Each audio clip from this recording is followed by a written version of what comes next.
Bismillahirrahmanirrahim. Assalamualaikum warahmatullahi wabarakatuh.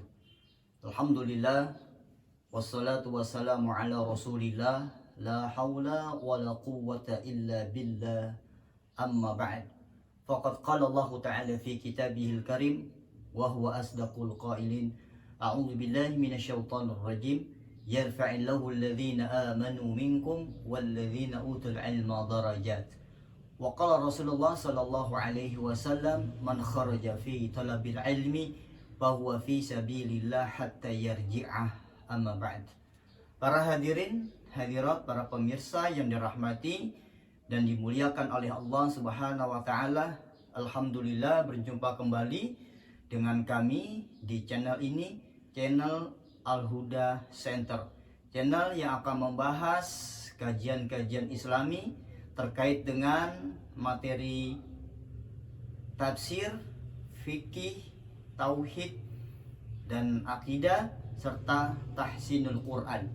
Pada kesempatan yang berbahagia ini, kami akan menyajikan materi terkait dengan hadis-hadis Rasulullah Sallallahu Alaihi Wasallam yang kita pelajari dari kitab Asy-Syama'il Al-Muhammadiyah, merupakan kitab hadis karya dari Imam At-Tirmidzi, salah seorang ahlul muhadditsin fi asrihi, seorang ulama ahli hadis yang pernah hidup di eranya, terkenal dengan seseorang sosok yang begitu banyak menghafal hadis-hadis Rasulullah Sallallahu Alaihi Wasallam. Pada materi hadis ini, sebelum kita mempelajarinya dan menyimak apa yang akan menjadi pengetahuan kita bersama, perlu kiranya kita memahami untuk apa kemudian kita mempelajari hadis-hadis Rasulullah, untuk apa pentingnya kita mengetahui tentang karakteristik, sifat, akhlak, adab dari Nabi Shallallahu Alaihi Wasallam. Minimal ada 3, bahwa kita mempelajari tentang hadis-hadis Rasulullah Shallallahu Alaihi Wasallam, tentang karakteristik, sifat, fisik, akhlak, adab beliau. Yang pertama adalah untuk menumbuhkan keimanan kita kepada Nabi besar Muhammad Shallallahu Alaihi Wasallam, kepada Rasulullah Shallallahu Alaihi Wasallam.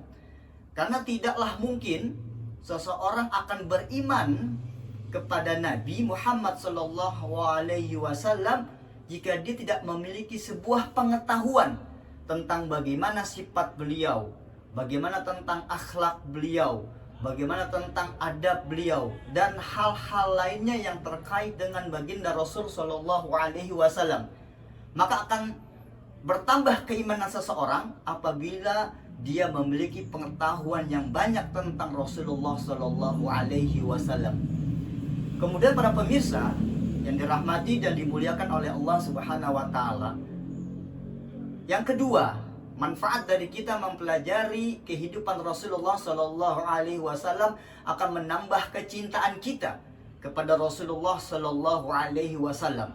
Dengan kita mengetahui bagaimana latar belakang, bagaimana kehidupan Rasulullah Sallallahu Alaihi Wasallam, maka akan menumbuhkan mahabbah, akan menumbuhkan cinta kepada Rasul Sallallahu Alaihi Wasallam.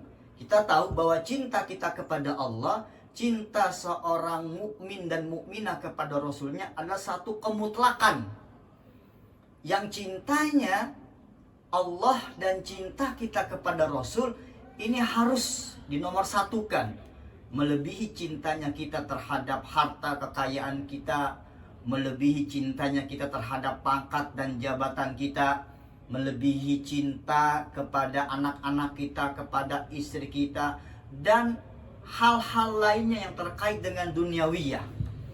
Kalau cinta kita kepada Allah dan cinta kita kepada Rasul dinomorsatukan melebihi cinta kita kepada dunia yang kita miliki, maka disitulah kita akan menemukan halawatul iman, mendapatkan manisnya iman di dalam diri kita. Kemudian para sobat, para pemirsa yang dirahmati dan dimuliakan oleh Allah, hal ketiga, manfaat dari kita mempelajari, mengetahui tentang kehidupan Rasulullah ini agar dijadikannya Rasulullah itu sebagai uswatun hasanah.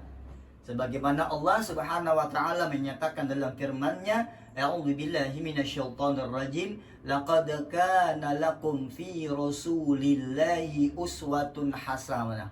Sungguh telah terdapat di dalam diri Rasulullah itu suri tauladan, contoh yang harus kita ikuti, contoh yang harus kita teladani.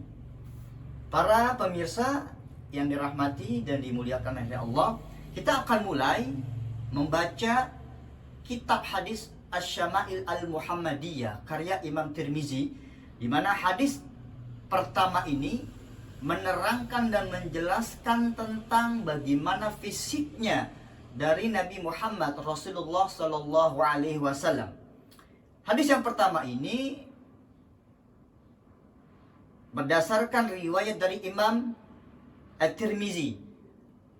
Sanad hadisnya kepada Anas bin Malik, annahu sami'ahu yaqul. Jadi Anas bin Malik ini pernah berkata, di mana perkataannya ini didengar oleh Abi Abdurrahman. Karena Rasulullah sallallahu alaihi wasallam laisa bitawilil ba'in. Jadi kondisi keadaan fisik Rasulullah sallallahu alaihi wasallam laisa bitawilil ba'in. Jadi Nabi itu dia orang yang tidak terlalu tinggi atau jangkung. Wala bil qasir, dan Nabi itu bukan pendek. Jadi tingginya Nabi itu adalah tingginya proporsional berdasarkan tingginya orang-orang Arab pada saat itu. Jadi tidak terlalu jangkung dan juga tidak terlalu pendek, tetapi proporsional tingginya beliau itu. Wala bil abyadil ahmaqi, dan kulit dari baginda Rasul sallallahu alaihi wasallam ini tidak putih secara mutlak. Ya. Jadi putih kulit Rasulullah tapi tidak mutlak putih. Ya. Wala bil abyadil ahmaqi, jadi putih dan bersih kulit dari Rasulullah sallallahu alaihi wasallam. Wala bil adami, dan juga kulitnya tidak kecoklat-coklatan. Jadi putih bersih kulitnya Rasulullah itu. Wala bil ja'dil qatati wala bisabti. Nah, Rasulullah itu memiliki rambut yang tidak terlalu keriting, ya, gimbal. Kita tahu bahwa rambut gimbal itu tersambung-sambung, ya, rambutnya itu. Wala bisabti, dan juga rambut Rasulullah itu tidak lurus. Jadi perpaduan antara rambut keriting dengan rambut lurus. Nah, kalau kita bahasakan dengan bahasa kita Indonesia, rambut Rasulullah itu ikal, ya. Jadi kalau rambutnya lurus, ini kan seperti kita orang-orang Indonesia kebanyakan. Dan kalau keriting, ya seperti bergulung-gulung atau seperti orang-orang yang memiliki rambut gimbal. Nah, ini perpaduan seperti ini.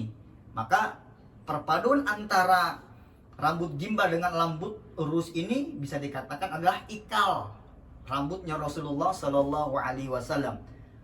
Ba'athahullahu ta'ala ala ra'si arba'ina sanatan. Jadi Allah mengutus Rasulullah menjadi seorang nabi dan rasul itu pada usia 40 tahun.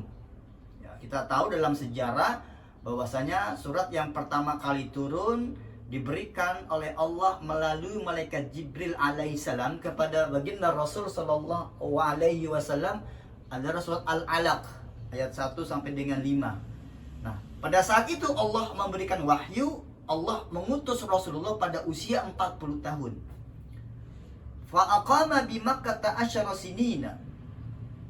Dan Rasulullah bermukim di Mekah, bukan sekedar mukim, tapi juga melakukan misi dakwah kepada umat manusia pada saat itu 10 sinina, selama 10 tahun.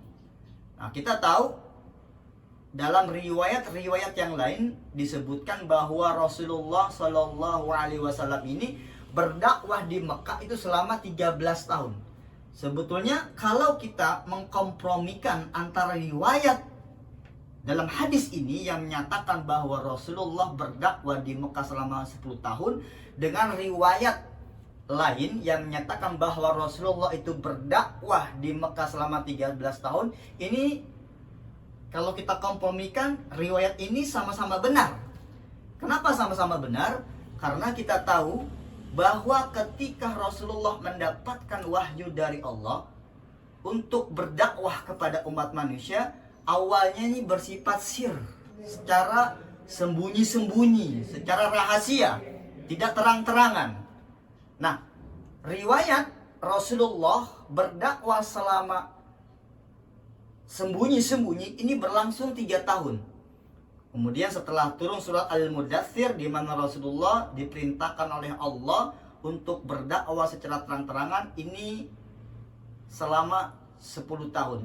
Jadi riwayat hadis yang menyatakan bahwa Rasulullah berdakwah di Mekah 10 tahun, perawi ini tidak menghitung 3 tahun dakwanya Rasulullah secara sir, sembunyi-sembunyi. Sedangkan riwayat lain yang menyatakan bahwa Rasulullah berdakwah di tanah suci Makkah Al-Mukarramah selama 13 tahun, riwayat ini menghitung dakwah Rasulullah dari 3 tahun secara sembunyi-sembunyi ditambah dengan 10 tahun secara terang-terangan. Jadi 13 tahun. Nah, ini untuk mengkompromikan dua riwayat hadis yang berbeda yang menyatakan bahwa Rasulullah ini berdakwah 10 tahun di Mekah. Riwayat yang lain mengatakan berdakwah di Mekah selama 13 tahun.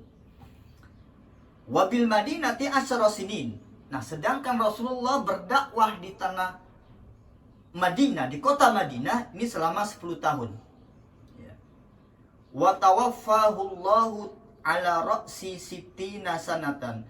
Kemudian Allah mewafatkan baginda Rasul Shallallahu Alaihi Wasallam pada usia 60 tahun. Nah, ini kita lihat di dalam riwayat hadis-hadis yang lain dan riwayat hadis yang jauh lebih kuat dari hadis ini, bahwasanya Rasulullah Shallallahu Alaihi Wasallam itu Allah wafatkan pada usia 63 tahun. Jadi usia 63 tahun ketika Allah mewafatkan Rasulullah, ini adalah riwayat yang paling kuat dibandingkan dengan riwayat yang menyatakan bahwa Rasulullah diwafatkan pada usia 60 tahun. Walaysa fi ra'sihi wa lihiyatihi 20 sa'ratan bayda. Jadi pada saat Rasulullah itu wafat, meninggal dunia, tidaklah tampak di jenggot dan di rambut kepalanya itu uban yang banyak, kecuali hanya terhitung 20 sa'ratan bayda.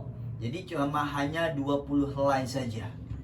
Nah, ini menandakan bahwa ternyata Rasulullah pada usia tuanya, pada akhir hayat hidupnya, ini Rasulullah ubannya hanya sedikit, tidak lebih dari 20, tidak lebih dari 20 uban yang terdapat di jenggotnya maupun di rambut kepalanya. Para pemirsa, para hadirin hadirat yang dirahmati dan dimuliakan oleh Allah Subhanahu wa taala, hadis yang pertama ini menjelaskan bagaimana tentang fisiknya Rasulullah Shallallahu Alaihi Wasallam, dari mulai tingginya, dari mulai bagaimana bentuk rambutnya, kemudian bagaimana Rasulullah berdakwah di tanah suci Makkah dan berdakwah di kota Madinah Al-Munawwarah sampai beliau diwafatkan oleh Allah pada usia 63 tahun. Inilah hadis yang pertama dari kitab Syama'il Al-Muhammadiyah. Mudah-mudahan memberikan pengetahuan, mudah-mudahan memberikan wawasan kajian keislaman kita tentang riwayat kehidupan baginda Rasul Sallallahu Alaihi Wasallam. Kami akhiri, wabillahi taufiq wal hidayah. Assalamualaikum warahmatullahi wabarakatuh.